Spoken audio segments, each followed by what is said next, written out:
याद है, अल्लाह सुब्हानहू व तआला ने इंसान की नेचर बताई है। सूरह मारिज में अल्लाह सुब्हानहू व तआला कहते हैं कि बेशक हमने इंसान को अस्सलामुअलैकुम माय यूट्यूब फैमिली। जैसा कि आप सब लोग जानते हैं कि मैं आपके लिए मोहम्मद अली भाई की इंफॉर्मेटिव वीडियो जिनसे वो डिप्रेशन के बारे में निकलने के लिए बताते हैं, और आज भी इसी के हवाले से एक वीडियो है, तो आइए हम सब लोग मिलकर देखते हैं।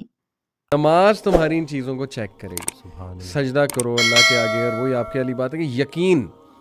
और मैं तो समझता हूँ वसीम भाई कि हमारी ज़िंदगी में जितने भी मसाइल आते हैं ना, वो अल्लाह की ज़ात पे यकीन दिलाने के लिए तो आते हैं बिल्कुल कि देखिए हमारे हाथ में तो है ही कुछ नहीं। बिल्कुल इंसान पे कभी कभी ऐसा कोई प्रॉब्लम आ जाता है उसने एक्सपेक्ट भी नहीं किया होता। दिस इज़ वेयर, जैसे हज़रत अली रज़ियल्लाहु अन्हु ने कहा था ना कि मैंने तो अपने इरादों के टूटने से अपने रब को पहचाना। बेशक। तो अगर ये चीज़ें होती ना वसीम भाई, तो इस लेक्चर से आपको ये पता चल जाएगा कि आपने अपने आप को कैसे कवर करना है, किस तरह से करना है। हर चीज़ के बारे में मोहम्मद अली भाई आपको बताएंगे, तो आपने पूरा वॉच करना है, पूरा देखना है कि आखिर भाई बता क्या रहे हैं। ठीक है, तो आपने वीडियो को स्किप नहीं करना, आपने फुल वीडियो वॉच करनी है। अल्लाह तो जो अल्लाह अल्लाह का काम करने वाले होते हैं वो गिला नहीं करते, अमेजिंग, वो अमेजिंग, शुक्र करते हैं अमेजिंग, और लोगों के काम आते हैं। अमेजिंग, वो अमेजिंग। सारे काम जो है ना वो अल्लाह पे नहीं डालने, अल्लाह के सही। बहुत सारे काम हैं सही। जो हमने करने हैं। और दूसरा ये कि ख्वाहिशात, ये जो दुनियावी ख्वाहिशात हैं, ये जो फ़ानी चीज़ों की मोहब्बत है, आपको जीते जी फ़ानी कर देती हैं। और ये जितना कुछ भी है ना, वो एक शेर है कि तेरे सिवा करूँ पसंद क्या तेरी कायनात में, दोनों जहाँ की नेमतें कीमतें बंदगी नहीं। तो अल्लाह जो है ना, उसको हमने किसी चीज़, किसी लालच से हट के सिर्फ अल्लाह क्योंकि इबादत के लायक है और अल्लाह खालिक है, और हमने अपने हालात को नहीं देखना, बस हमने मानना है। अमीर इंसान अगर अल्लाह से दूर है तो अमीरी उसके लिए आजमाइश है, गरीब इंसान अगर अल्लाह से दूर है तो गरीबी उसके लिए आजमाइश है। बल्कि वो एक ऑडियो में इरशाद फरमाते हैं कि जो गरीब है ना वो भी गनी हो सकता है। वो गरीब गनी है जिसकी अमीर के माल पे नजर नहीं है।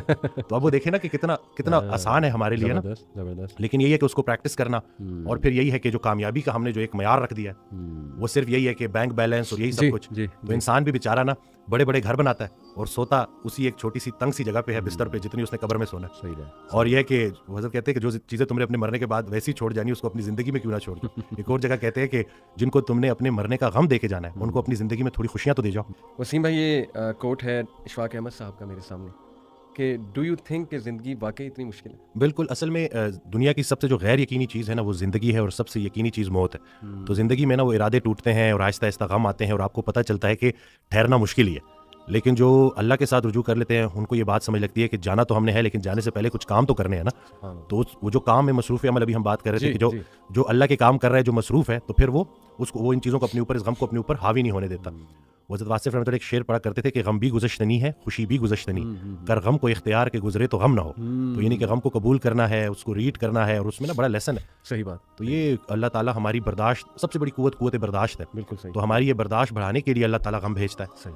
और आहिस्ता आहिस्ता सब्र के ज़रिए, नमाज के ज़रिए इंसान जो है ना उस मुश्किल से निकल आता है, क्योंकि अल्लाह का वादा है कि हर सख्ती के साथ आसानी है। तो सख्ती के बाद आसानी है।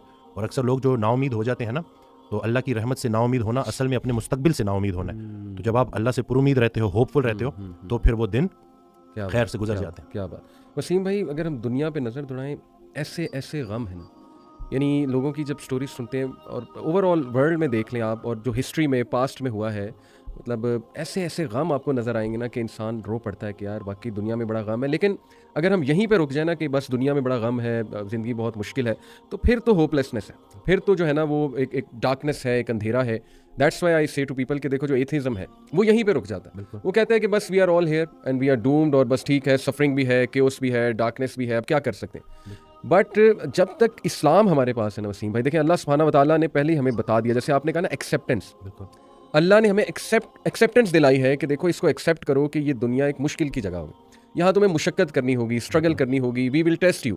हम देखेंगे तुम में से कौन ईमान वाला है, कभी भूख से, कभी खौफ से, कभी खौफ का इनफैक्ट जिक्र करके खौफ से टेस्ट करेंगे। आई थिंक एंग्जाइटी में खौफ का एलिमेंट काफ़ी जो है वो हैवी हावी होता है। फिर लॉस ऑफ लाइफ से तुम्हें टेस्ट करेंगे, लॉस ऑफ फ्रूट से तुम्हें टेस्ट करेंगे, लेकिन वह बशर स्वाबिरीन। और देखिए अल्लाह ने पूरा तरीका बताया कि देखो ना उम्मीद नहीं होना है, अगर ये प्रॉब्लम्स आ जाते हैं तो फिर अल्लाह तरीका भी बता रहा है कि तुमने होप कैसे पकड़ना है। जैसे आपने कहा कि नमाज है, फिर सब्र है, तो how amazing is the philosophy of our religion. बिल्कुल सुभान अल्लाह। और जो एथियस्ट से जो ना मानने वाला है, वो मैं उसको यही बोलूँगा कि वो बेचारा अल्लाह की नेमतें भी इस्तेमाल करता है और अल्लाह को मानता भी नहीं है। सुभान। ठीक है ना। तो तहकीक जो है ना वो आपको बाद में वहाँ पे पहुँचाएगी जहाँ तस्लीम पहुँचाएगी आपको पहले। तो जो सरेंडर करना है ना, यही सब कुछ हमने करना है। एक ऑडियो में वो बयान कर रहे थे हज़रत, तो उन्होंने कहा कि पूरा सरेंडर करना है। तो जवाब आया कि हज़रत इतनी कमज़ोर सलाहियतों के साथ पूरा सरेंडर कैसे करो? तो उन्होंने कहा कि तुम पूरा सरेंडर करो, तुम्हारी सलाहियतें भी पूरी हो जाएंगी। सुभान अल्लाह, तो ये है कि जब आप पूरा सरेंडर करते हो ना, ये जो अपनी कारसाजी निकालोगे तो कारसाज की कारसाजी समझ आएगी ना। तो ये जो अल्लाह है ना, ये हमारे इरादों को तोड़ता है और नहीं आती कोई परेशानी उस वक्त तक जब तक वो बड़ी परेशानी को टालने ना आई हो। वो एक वाकया सुनाते थे कि एक बंदा एक अल्लाह वाले के पास जाता है और कहता है कि मेरा मकान नहीं बिक रहा, तो दुआ करें। तो उन्होंने कहा कि नहीं, तुम्हारा मकान नहीं बिकेगा, जाओ। तो वो बड़ा परेशान होता है, फिर दोबारा जाता है, कहते हैं कि आप दुआ करें। कहते चलो मैं दुआ कर देता हूँ, वो मकान बिक जाता है। तो वो अल्लाह वाले के पास जाता है और उससे पूछता है कि आप जब मैं पहली दफ़ा आया तो आपने कहा कि मकान नहीं बिकेगा, सही, और जब दूसरी दफ़ा आया तो आपने कहा कि बिक जाएगा। तो कहते हैं कि पहली दफ़ा जब तुम आए थे तुम्हारा माथा रोशन लग रहा था, सही, तुम्हारे माथे पे खुशकिस्मती के आसार थे। दूसरी दफ़ा जब तुम आए तो तुम्हारे माथे से बदकिस्मती के आसार आ रहे थे, क्योंकि बड़ा बदकिस्मत है वो इंसान जिसकी ज़िंदगी में उसका घर बिक जाए। तो जो चीज़ तुम अपने लिए पसंद कर रहे हो, जिस चीज़ पे तुम जश्न मना रहे हो, वो असल में तुम्हारे अस्तगफिरुल्लाह का मुकाम है, जिसको तुम अल्हम्दुलिल्लाह कह रहे हो। इंसान जो है ना वो जल्दबाज है, वो कहता है कि बस मेरे अल्लाह को अपने मुताबिक चलाना चाहता है। सही बात। और अल्लाह ने हमारे लिए कितनी खैर रखी हुई है, कितनी आसानी रखी हुई है, हमें खुश करने के लिए अल्लाह के पास इतना कुछ है, लेकिन हम जल्दबाजी में और नाउमीदी में उससे महरूम हो जाते हैं। और शैतान जो है ना वो हमारी रगों में खून की तरह दौड़ता है। सही। तो उसका तरीका वारदात है ही ये वसवसा देना।